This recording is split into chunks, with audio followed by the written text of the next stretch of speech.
నా ప్రేమ నీకోసమే 17th chapter. వాళ్ళ నాన్న నిర్దోషి అని నిరూపించే విధంగా ఎటువంటి క్లూస్ దొరకక నిరాశగా 2 రోజులు గడిచిపోతుంది ఇందుకి వాళ్ళ నాన్నని చూస్తే బాధగా ఉంది. తన నిజాయితీ మీద నిందపడ్డందుకు ఆయనకి బెంగతో ఆరోగ్యం పాడైంది.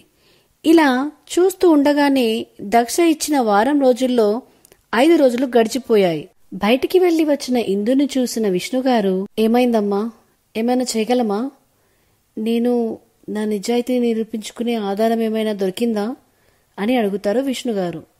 కానీ ఇందు దగ్గర ఎలాంటి సమాధానం రాక ఇక తన మీద పడ్డ నిందను తుడిచేసుకోలేనని అర్థమైన విష్ణుగారికి చిన్నగా గుండెల్లో నొప్పి మొదలవుతుంది. అది ఎవరికి చెప్పకుండా వెళ్లి తన రూంలో పడుకుంటారు. నిమిషానికి నొప్పి పెరుగుతూ ఉంటే భరిస్తూనే ఉంటారు. కానీ ఇంట్లో ఎవరికి చెప్పాలి అనిపించదు. ఎందుకంటే ఆ క్షణం అతనికి బ్రతకాలి అన్నా కూడా ఏదో భయం కలుగుతుంది. ఇందు ఇంకా రాధిక గారు వాళ్ళ పనిలో వాళ్ళు ఉంటారు. ఇందు ఫ్రెష్ అయి బయటికి వచ్చి, అమ్మా, నాన్నెక్కడా? భోజనం చేశారా అని అడుగుతుంది. లేదే, రూంలో పడుకున్నట్టున్నారు, పిలుచుకురా, నేనన్నీ డైనింగ్ టేబుల్ మీద సర్దేస్తాను అని అంటుంది. సరే అని విష్ణుగారి దగ్గరికి వెళ్ళిన ఇందు విష్ణుగారు పడుకొని ఉండడం చూసిన ఇందు, ఏంటి, నాన్నగారు ఈ టైంలో పడుకోరు కదా అని నాన్నా నాన్నా అని పిలుస్తుంది. విష్ణుగారి నుండి ఎలాంటి రియాక్షన్ లేకపోయేసరికి చేయి పట్టుకొని గట్టిగా కుదుపుతూ నాన్నా నాన్నా అని పిలుస్తుంది. ఆ పిలుపుకి రాధిక కూడా లోపలికి వచ్చి, ఏమైందిందు అని అడిగితే, తెలియదమ్మా, నాన్నని ఎంతసేపటి నుంచి పిలిచినా లేవట్లేదు అనగానే రాధిక గారు కూడా కంగారు పడుతూ, ఏవండి ఏవండి అని పిలుస్తూ లేపుతుంది.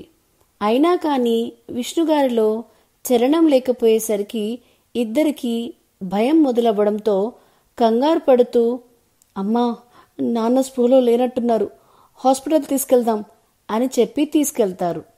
హాస్పిటల్లో కంగారుగా ఐసీయూ ముందు ఏడుస్తూ కూర్చుంటారు రాధిక గారు, ఇందు. అప్పుడే విషయం తెలిసి తాన్వి కూడా వస్తుంది. తాన్విని చూడగానే ఇందు గట్టిగా హాక్ చేసుకుని, తాన్వి, నాన్న నాన్న అంటూ ఏడుస్తుంది. ఏం కాదిందు, అంకుల్కి ఏం కాదు, నువ్వు భయపడకు అని ధైర్యం చెప్తూ ఉండగానే లోపలి నుండి డాక్టర్ బయటికి వస్తారు.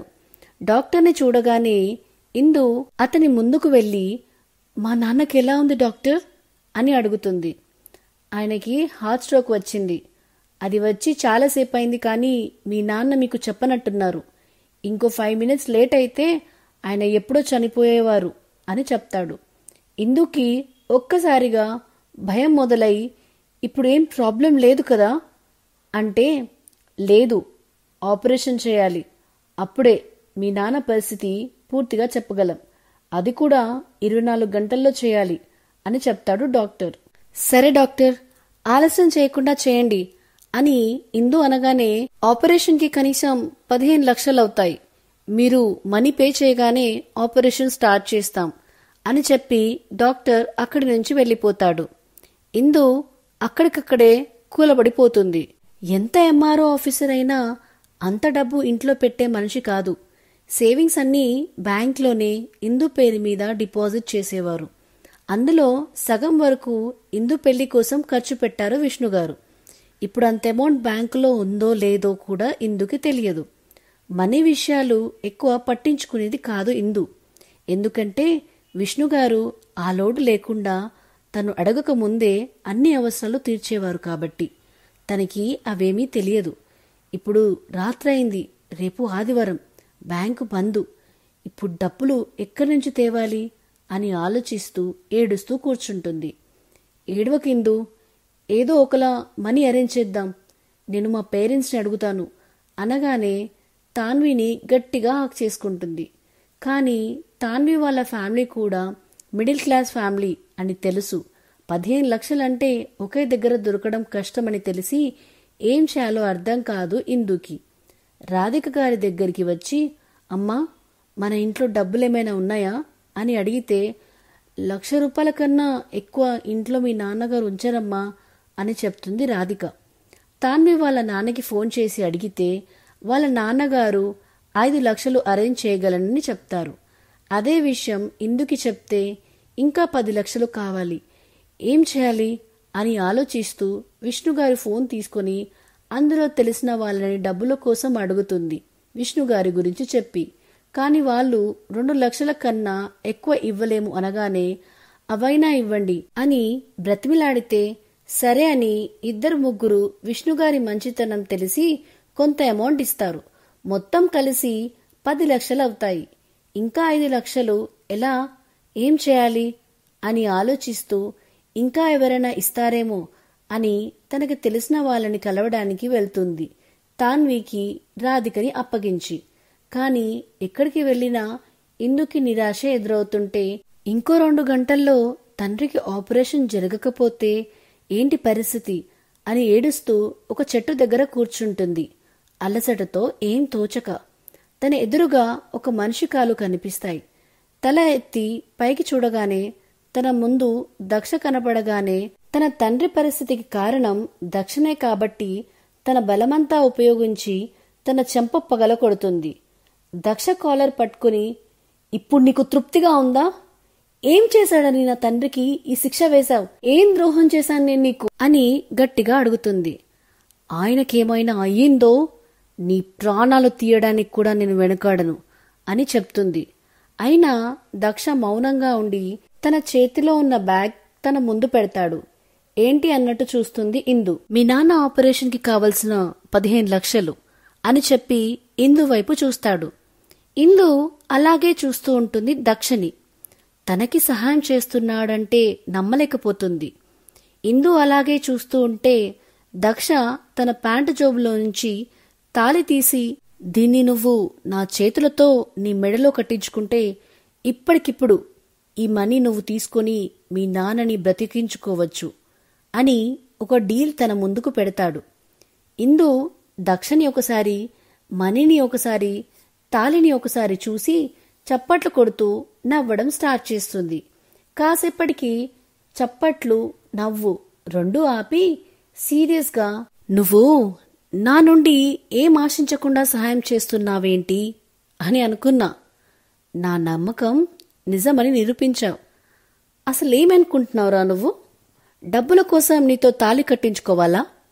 ఒకవేళ డబ్బు దొరక్క మా నాన్నకేమైనా అయితే ఆయనతో పాటే నేను మా అమ్మ కూడా చస్తామేమో కానీ నీతో తాళిని మాత్రం కట్టించుకోను అని స్థిరంగా చెప్తుంది. అయినా నీ దగ్గర డబ్బు తీసుకునే బదులు అడుక్కు తినడం ఉత్తమం అని గట్టిగా చెప్తుంది. ఓ అవునా, అయితే అడుక్కు తిని చూపించు అంటాడు దక్షబాబు యాటిట్యూడ్గా. వాట్ అంటుంది ఇందు ఆశ్చర్యంగా. నా దగ్గర మనీ తీసుకోవడం కన్నా అడుక్కోవడం బెటర్ అన్నావు కదా, ఆ బెటర్ పని చేసి నన్ను గెలిచి చూపించు అని అంటాడు దక్ష. అప్పుడు ఇంకెప్పుడు నేను ఇబ్బంది పెట్టను అని అంటాడు దక్ష. ఇందు అలాగే చూస్తూ ఉంటుంది. చూసావా ఇందు, మాటలు మాట్లాడినంత ఈజీ కాదు అవి చేతల్లో చూపించటం. ఇంకా నీ పొగరు పక్కన పెట్టి నాతో తాళి కట్టించుకొని ఈ డబ్బు తీసుకెళ్లి మీ నాన్నని బ్రతికించుకో అని అంటాడు దక్ష. దక్షని అలాగే చూస్తూ అక్కడ దగ్గరలో బస్టాప్ దగ్గర ఉన్న కొందరి దగ్గరికి వెళ్తుంది. తన మనసు చంపుకుని కళ్ళ నిండా నీళ్లతో ఒక ఆవిడ దగ్గర చెయ్యి చాచి నోరు తెరవబోతుంటే ఆ చెయ్యిని గట్టిగా పట్టుకొని పక్కకి లాక్కొచ్చి గట్టిగా చెంప పగలగొడతాడు దక్ష. అసలే డబ్బుల కోసం క్షణం కూడా ఆగకుండా తిరుగుతున్న ఇందుకి ఆ దెబ్బకి ముల్లోకాలు కనిపించి పక్కన కిందన పడుతుంది.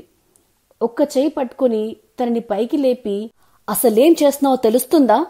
అంత పంతం ఎందుకు నీకు అని కోపంగా అడుగుతాడు దక్ష. హా, నిన్ను పెళ్లి చేసుకోవడం కంటే ఆ పని చేయడమే నాకిష్టం అంటుంది ఇందు కూడా తగ్గకుండా. పట్టుకున్న ఇందు చేతిని వదిలేసి ఇందు మొహాన్ని ఒకసారి చూసి డబ్బు తీసుకుని అక్కడి నుంచి వెళ్లిపోతాడు మన దక్షబాబు భారమైన మనసుతో. మళ్ళీ ఎప్పుడు కనిపిస్తాడో మరి. ఇందు కూడా అక్కడే కూలబడి కాసేపు ఏడ్చి ఏడ్చి తండ్రి గుర్తు రావడంతో హాస్పిటల్కి బయలుదేరుతుంది. ఇందు కొంచెం ఎక్కువ చేస్తున్నట్టు అనిపిస్తుంది కదా. మరి దాక్ష చేసింది కూడా కరెక్ట్ కాదు కదండి. నెక్స్ట్ అప్డేట్లో మీకోసం ఒక సర్ప్రైజ్ ఉంది. అదేంటో తెలుసుకోవాలంటే ముందుగా మీరు మన ఛానల్ ద నావెల్ విస్పరర్ని సబ్స్క్రైబ్ చేసుకోండి. అన్నిటికంటే ముందు మీకు ఈ స్టోరీ నచ్చితే లైక్, కామెంట్ అండ్ షేర్ చేయడం మర్చిపోకండి.